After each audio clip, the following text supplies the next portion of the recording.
Πάλι μαζί φίλοι μου με μια παραδοσιακή συνταγή, μια μελόκρεμα φανταστική. Πολύ γρήγορη με 2-3 υλικά.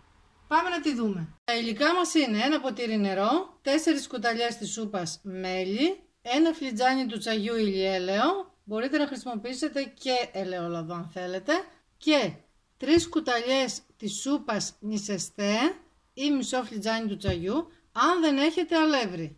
Σε ένα κατσαρολάκι έχουμε βάλει το νερό με το μέλι και θα τα αφήσουμε από την ώρα που θα αρχίσει να βράσει για 2-3 λεπτά. Σε ένα άλλο κατσαρολάκι θα ρίξουμε το ηλιέλαιο και το νησεστέ και θα καβουρντίσουμε από την ώρα που θα αρχίσει να ζεσταίνεται για 3-4 λεπτά. Όπως βλέπετε ζεστάθηκε και σοτάρουμε, καβουρντίζουμε δηλαδή το αλεύρι, το νησεστέ, ό,τι έχετε βάζετε μαζί με το ηλιέλαιο ή αν θέλετε βάζετε λάδι.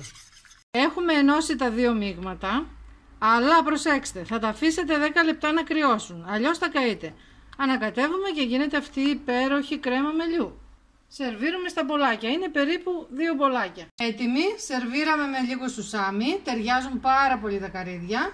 Εμείς δεν είχαμε, για να τη δούμε. Την αφήνετε εννοείται να κρυώσει για να πήξει πιο πολύ. Είναι απολαυστικότατη. Μια γρήγορη και εύκολη λύση. Αυτά φίλοι μου για σήμερα. Την άλλη εβδομάδα πάλι μαζί. Γεια σας!